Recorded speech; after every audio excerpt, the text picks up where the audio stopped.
Salam sukses selalu trader mania, masih dengan saya JKS.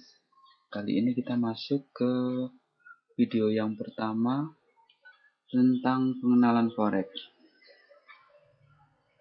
Dalam pengenalan dasar ini nanti kita akan bahas tentang apa itu forex, bagaimana forex menjadi alternatif investasi yang sangat menjanjikan. Ada juga nanti tentang siapa saja yang ada di pasar forex dan juga kelebihan dari forex dibandingkan investasi lainnya. Oke, kita masuk saja ke pokok bahasan yang pertama, yaitu tentang bagaimana konsep dasar dari forex. Konsep dasar forex pada dasarnya sama dengan transaksi jual beli lainnya.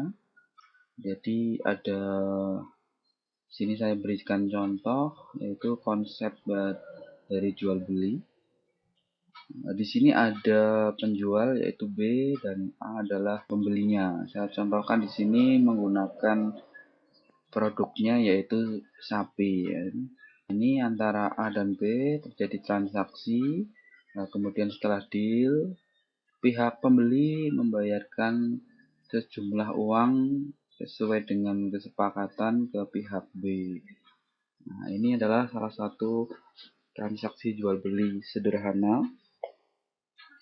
Transaksi di sini mudah dilakukan karena masing-masing antara penjual dan pembeli mempunyai mata uang yang sama.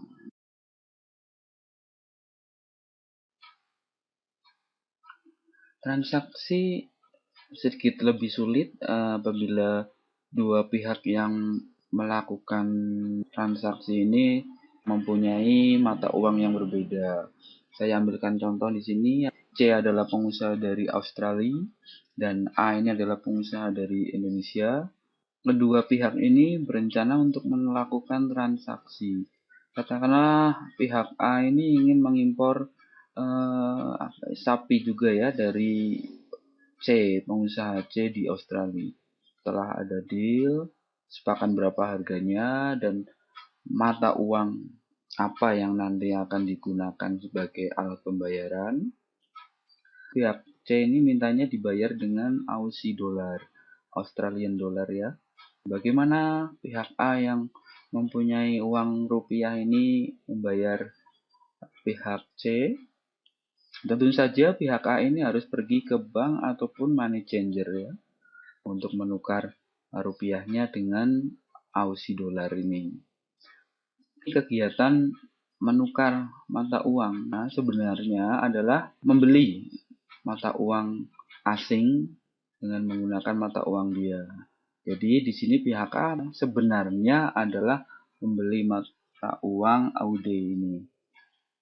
Kebutuhan akan tukar menukar mata uang asing inilah maka yang menyebabkan munculnya pasar baru yang disebut sebagai pasar forex ataupun forex market ya.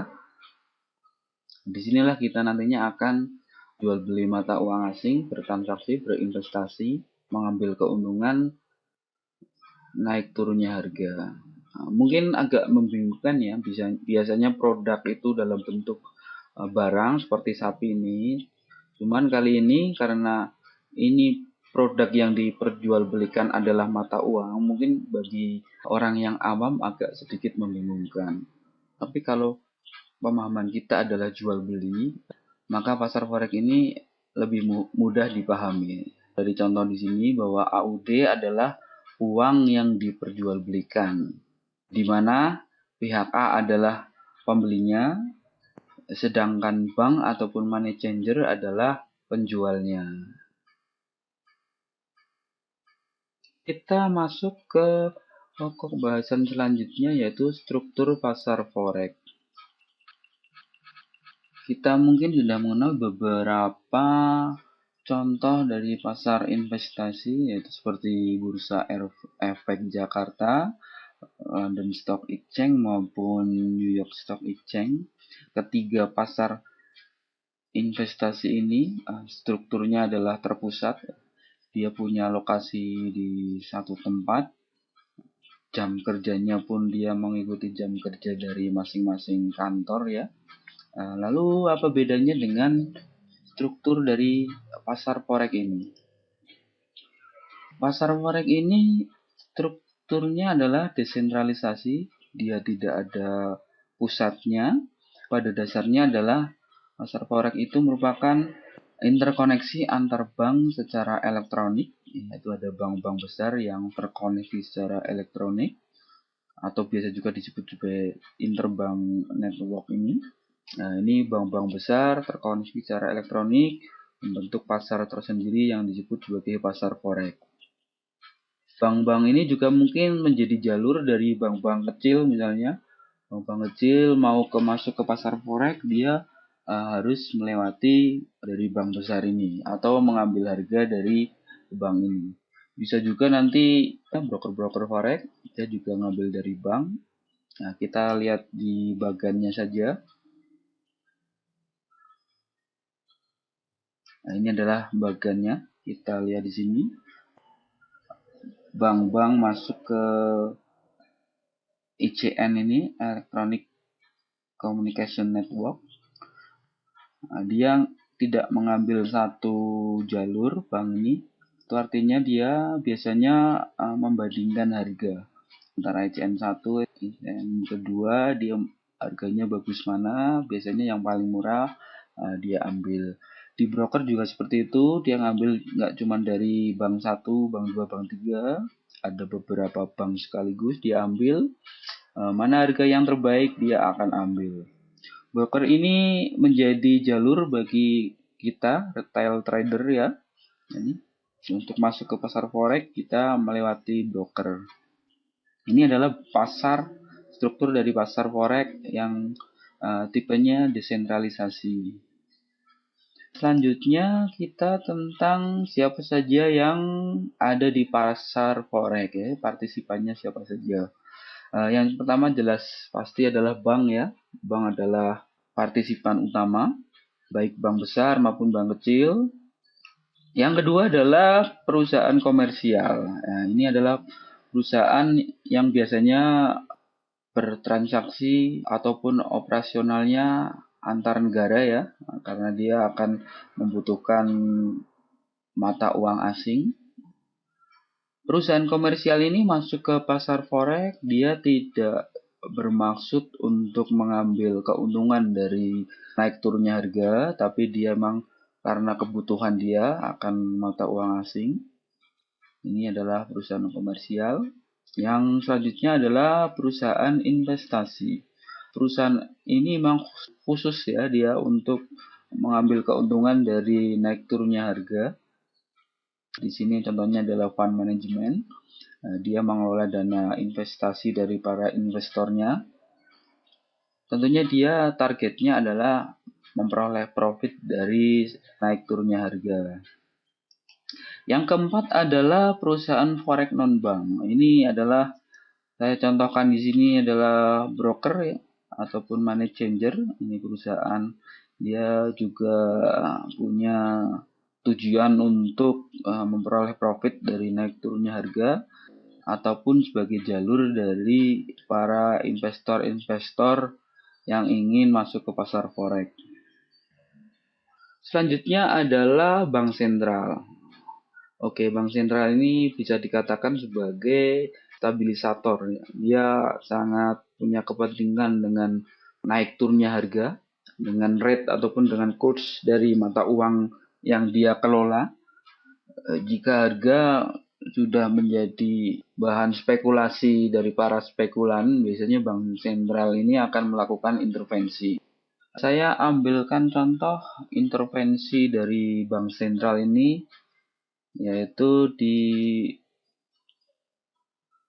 ini adalah contoh efek loncatan harga ataupun spike yang terjadi akibat intervensi bank sentral. Ini adalah tanggal 6 September 2011. Ini Bank Sentral Swiss atau Swiss National Bank melakukan intervensi.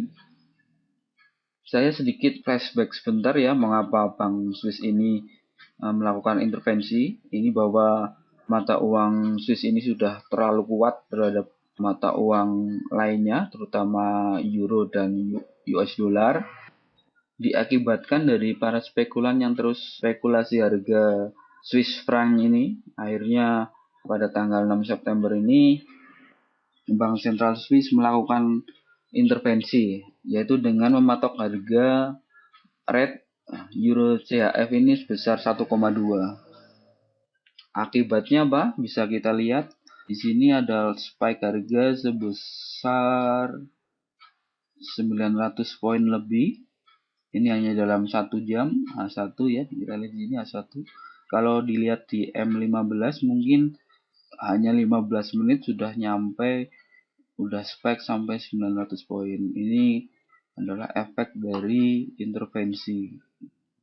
Biasanya kalau mata uang suatu negara, ibaratnya negara itu kuat ekonominya, dia akan berani melawan para spekulan. Jika tegas, biasanya negara tersebut akan disegani para spekulan, dan selanjutnya para spekulan tidak berani spekulasi harga lagi. Kalau kita lihat yang USD CHF ini, kita lihat ada spike-nya pada hari yang sama sebesar sampai hampir 600 poin ya, merupakan spike yang sangat besar. Ini adalah contoh dari salah satu efek intervensi dari bank sentral. Kita lanjutkan ke partisipan selanjutnya adalah retail trader.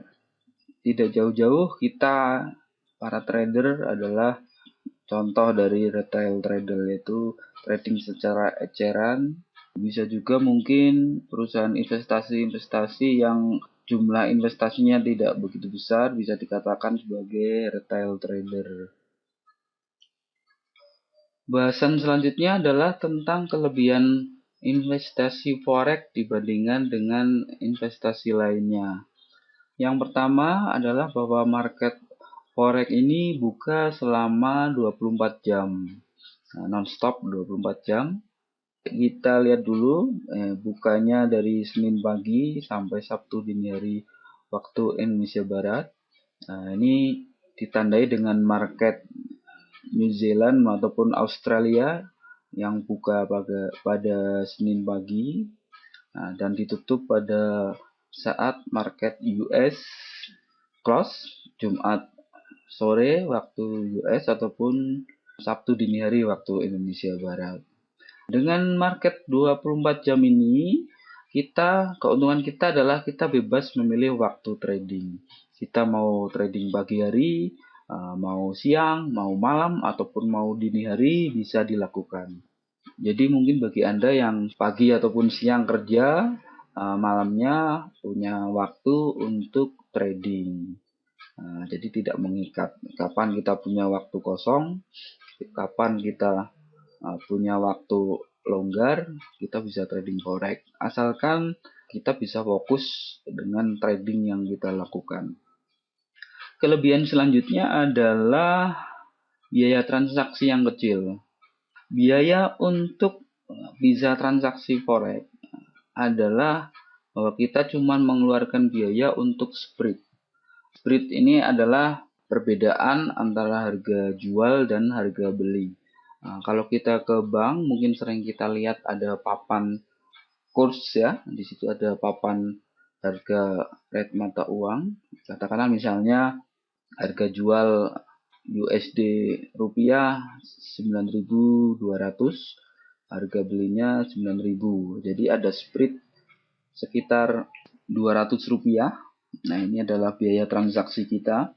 200 rupiah merupakan keuntungan dari bank itu.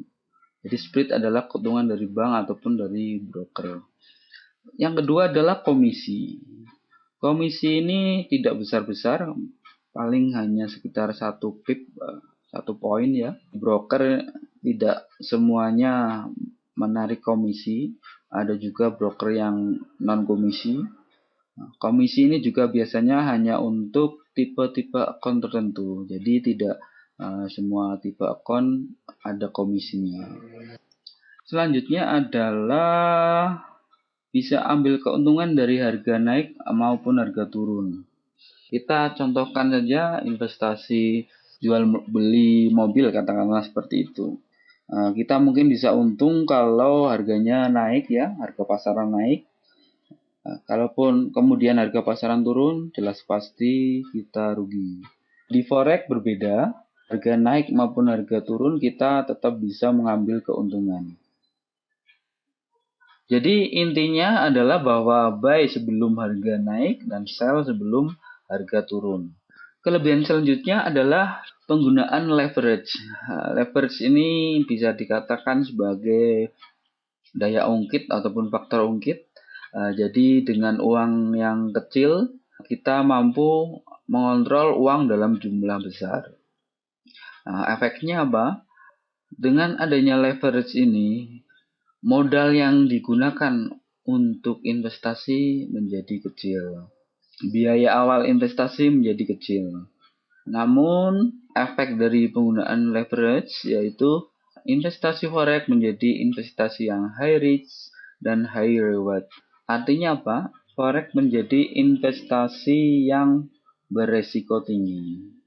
Mungkin pemahaman tentang leverage ini nanti akan lebih jelas di video tentang leverage ya. Ada video tersendiri karena ini sangat penting. Saya buat video tersendiri. Kelebihan selanjutnya adalah high volatility, yaitu saya contohkan di sini Euro USD per harinya ranknya adalah 90 sampai 150 pip. Ini merupakan rank yang sangat lebar, apalagi trading dengan menggunakan leverage. Dari sekitar rank ini, swing yang terjadi sekitar 500 sampai 700 pip. Untuk lebih jelasnya kita lihat di contoh ini adalah batas hari, awal hari, ini batas akhir hari. Kita lihat dari puncak atas sampai puncak bawah. Ini adalah rank satu hari sebesar, coba kita lihat, 132,7 poin, cukup besar. Swing yang terjadi kita lihat dari sini, swing naik, swing turun, swing naik, swing turun, swing naik, swing turun, swing naik, sampai swing turun jauh sekali. Kita lihat aja dari sini 49 lebih ya, 15,8. Kalau yang kecil-kecil ini coba 15. Ini yang paling dalam, turunnya ada 117.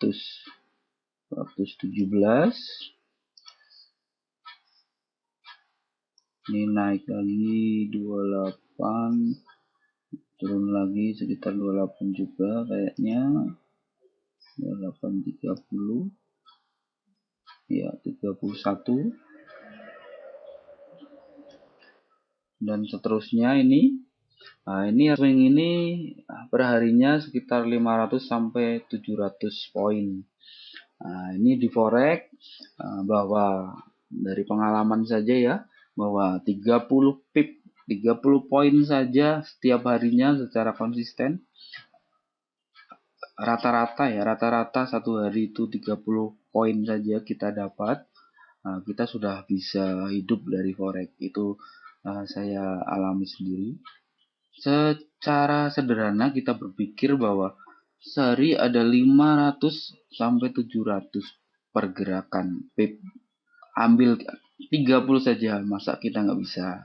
Inilah yang perlu kita pelajari lebih dalam tentang forex, bahwa kesempatan sangat besar sekali karena pergerakannya sangat besar sampai 700 pip. Nah, kita ambil 30 saja sehari, sudah cukup bagi kita hidup di forex. Oke, kita masuk lagi ke PowerPoint. Kayaknya sudah habis ini ya. Untuk video kali ini saya kira cukup. Kita lanjutkan nanti di video kedua. Salam sukses selalu.